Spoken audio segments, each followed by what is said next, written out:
ಶ್ರೀ ಗಣಪತಿ ಶಾರದಾ ಗುರುಭ್ಯೋ ನಮಃ.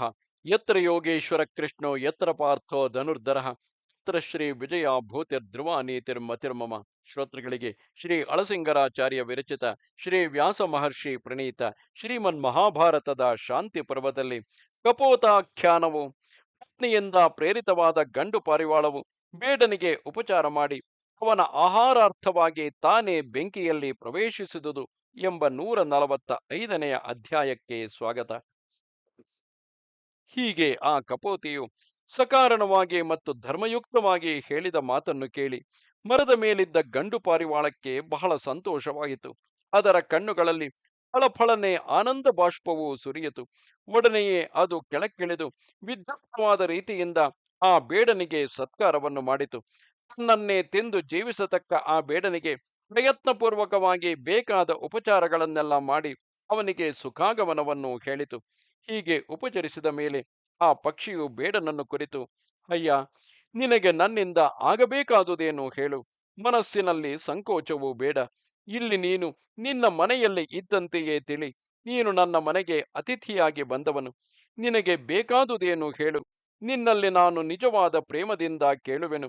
ಶತ್ರುವಾದರೂ ಮನೆಗೆ ಬಂದಾಗ ಅವನಿಗೆ ಆತಿಥ್ಯವನ್ನು ನಡೆಸಬೇಕಾದುದು ಧರ್ಮವು. ತನ್ನನ್ನು ಕಡಿಯುವುದಕ್ಕಾಗಿ ಬಂದವನಿಗೂ ಮರಗಳು ನೆರಳನ್ನು ಕೊಡುವುದಿಲ್ಲವೇ? ಅದರಂತೆ ಶರಣಾಗತನಾಗಿ ಬಂದವನಿಗೆ ಆತಿಥ್ಯವನ್ನು ನಡೆಸಿಯೇ ತೀರಬೇಕು. ಪಂಚಯಜ್ಞ ಕಾರ್ಯಗಳಲ್ಲಿ ಗೃಹಸ್ಥನು ಅತಿಥಿಗಳನ್ನು ಆರಾಧಿಸಬೇಕು. ಆ ಪಂಚಯಜ್ಞಗಳನ್ನು ನಡೆಸದ ಗೃಹಸ್ಥನಿಗೆ ಧರ್ಮ ಪ್ರಾಪ್ತವಾದ ಮೇಲೆ ಇಹಲೋಕವೂ ಇಲ್ಲ, ಪರಲೋಕವೂ ಇಲ್ಲ. ಆದುದರಿಂದ ಎಲೈ ವ್ಯಾಧನೆ, ನಿಸ್ಸಂಕೋಚವಾಗಿ ನನ್ನಲ್ಲಿ ನಂಬಿಕೆಯಿಂದ ತಿಳಿಸು. ನಿನ್ನ ಬಾಯಿಂದ ಹೇಳಿದುದನ್ನೆಲ್ಲ ನಾನು ನಡೆಸಿಕೊಡುವೆನು, ದುಃಖಿಸಬೇಡ ಎಂದಿತು. ಇದನ್ನೆಲ್ಲ ಕೇಳಿದ ಆ ಬೇಟೆಗಾರನು, ಚಳಿಯು ನನ್ನನ್ನು ಬಹಳವಾಗಿ ಪೀಡಿಸುತ್ತಿರುವುದು. ಈ ಶೀತ ಬಾಧೆಯಿಂದ ಮೊದಲು ನನ್ನನ್ನು ರಕ್ಷಿಸಿದರೆ ಸಾಕು. ಇಷ್ಟೇ ನನಗೆ ಬೇಕಾದುದು ಎಂದನು. ಆಮೇಲೆ ಆ ಪಕ್ಷಿಯು ಪ್ರಯತ್ನಪೂರ್ವಕವಾಗಿ ಅಲ್ಲಲ್ಲಿ ತಿರುಗಿ ಒಣಗಿದ ತರಗೆಲೆಗಳನ್ನು ತಂದು ನೆಲದ ಮೇಲೆ ರಾಶಿ ಹಾಕಿತು.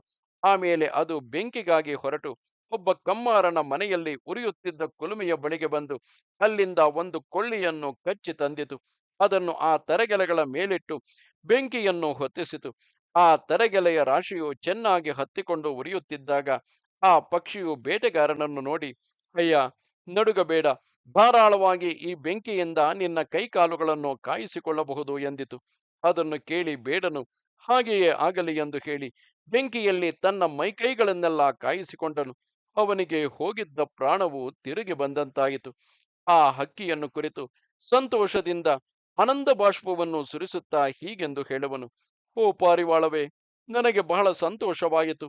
ಆದರೆ ಈಗ ಹಸಿವು ನನ್ನನ್ನು ಬಹಳವಾಗಿ ಬಾಧಿಸುತ್ತಿರುವುದು. ನನಗೇನಾದರೂ ತಕ್ಕ ಆಹಾರವನ್ನು ಒದಗಿಸಿಕೊಡಬಲ್ಲೆಯಾ ಎಂದನು.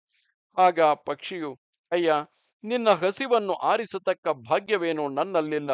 ಅರಣ್ಯವಾಸಿಗಳಾದ ಋಷಿಗಳಂತೆ ವನಚರ ಪ್ರಾಣಿಗಳಾದ ನಾವು ಸಂಗ್ರಹಿಸಿಡತಕ್ಕ ವಸ್ತುಗಳೂ ಇಲ್ಲ ಎಂದು ಹೇಳಿ ದೀನ ಮುಖದೊಡನೆ ಸುಮ್ಮನೆ ನಿಂತು, ಈ ಅತಿಥಿಯನ್ನು ಸಂತೋಷಗೊಳಿಸುವುದಕ್ಕೆ ಈಗ ನಾನು ಮಾಡುವುದೇನೆಂದು ತೋರಲಿಲ್ಲವಲ್ಲ ಎಂದು ಚಿಂತಾಕುಲವಾಗಿ ತನ್ನ ಜೀವನವನ್ನೇ ವ್ಯರ್ಥವೆಂದು ಭಾವಿಸಿ ತನ್ನನ್ನು ತಾನೇ ನಿಂದಿಸಿಕೊಳ್ಳುತ್ತಿತ್ತು.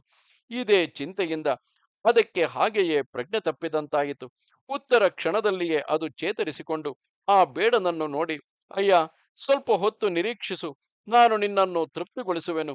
ಈಗ ನನಗೆ ಒಂದುಪಾಯವು ತಲೆದೋರಿದೆ ಎಂದು ಹೇಳಿ ಒಡನೆಯೇ ಹೋಗಿ ಅಲ್ಲಲ್ಲಿ ಸುತ್ತಿ ತರಗೆಲೆಗಳನ್ನು ಸಂಗ್ರಹಿಸಿ ತಂದು ಆ ಬೆಂಕಿಯ ಮೇಲಿಟ್ಟು ಆ ಬೆಂಕಿಯನ್ನು ಇನ್ನೂ ಚೆನ್ನಾಗಿ ಹತ್ತಿಸಿತು.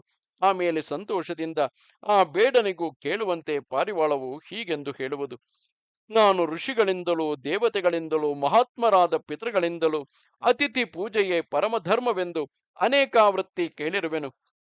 ಎಲೈ ಸೌಮ್ಯನೇ, ನನ್ನಲ್ಲಿ ಅನುಗ್ರಹಿಸು. ನಾನು ಸತ್ಯವಾಗಿ ಹೇಳುವೆನು. ನೀನು ಈಗ ಹೇಗಾದರೂ ಅತಿಥಿಯನ್ನು ಪೂಜಿಸಬೇಕೆಂದು ನನ್ನ ಬುದ್ಧಿಗೆ ನಿಶ್ಚಯವು ಹುಟ್ಟಿದೆ. ಅತಿಥಿಯಾಗಿ ಬಂದ ನಿನಗೆ ಅನ್ನದಾನದಿಂದ ಆ ನನ್ನ ಆಶೆಯನ್ನು ತೀರಿಸಿಕೊಳ್ಳುವೆನು ಎಂದು ಹೇಳಿ ಸಂತೋಷದಿಂದ ನಗುಮುಖದೊಡನೆ ಉರಿಯುತ್ತಿದ್ದ ಬೆಂಕಿಯನ್ನು ಮೂರಾವರ್ತಿ ಪ್ರದಕ್ಷಿಣೆ ಮಾಡಿ ಬಂದು ಆ ಅಗ್ನಿಯಲ್ಲಿ ಪ್ರವೇಶಿಸಿಬಿಟ್ಟಿತು. ಹೀಗೆ ಆ ಪಾರಿವಾಳವು ಅಗ್ನಿಯಲ್ಲಿ ಪ್ರವೇಶಿಸಿದುದನ್ನು ನೋಡಿ ಬೇಟೆಗಾರನು ಆಶ್ಚರ್ಯದಿಂದ ಮೈಮರೆತನು. ಆಗ ಅವನು ತನ್ನಲ್ಲಿ ತಾನು, ಅಯ್ಯೋ, ಇದೇನು ನಾನು ಮಾಡಿದುದು ಎಂದು ಮನಸ್ಸಿನಲ್ಲಿ ಬೆಚ್ಚರಗೊಂಡು, ನಾನು ಜಾತಿಯಿಂದಲೇ ಕ್ರೂರನು, ಕ್ರೂರ ವೃತ್ತಿಯಿಂದ ಜೀವನ ಮಾಡತಕ್ಕವನು, ಜನ್ಮ ಕರ್ಮಗಳೆರಡರಿಂದಲೂ ನೀಚನಾದ ನನಗೆ ಈಗ ಅತಿ ಘೋರವಾದ ಇದೊಂದು ಪಾಪವು ತಲೆಗೆ ಕಟ್ಟಿದೆ ಎಂದು ಆ ಅಗ್ನಿಯಲ್ಲಿ ಬೇಯುತ್ತಿದ್ದ ಪಕ್ಷಿಯನ್ನು ನೋಡಿ ತನ್ನ ಜೀವನವನ್ನು, ತನ್ನ ಕಾರ್ಯಗಳನ್ನು ತಾನೇ ನಿಂದಿಸಿಕೊಳ್ಳುತ್ತಾ ಹಲವು ಬಗೆಯಿಂದ ವಿಲಪಿಸಿದನು. ಇದು 145ನೆಯ ಅಧ್ಯಾಯವು. ನಮಸ್ತೆ ಶಾರದೆ ದೇವಿ, ಕಾಶ್ಮೀರ ಪುರವಾಸಿನಿ, ತ್ವಾಮಹಂ ಪ್ರಾರ್ಥೆಯೇ ನಿತ್ಯಂ, ವಿದ್ಯಾದಾನಂಚ ದೇಹಿಮೆ. ನಮಸ್ಕಾರ.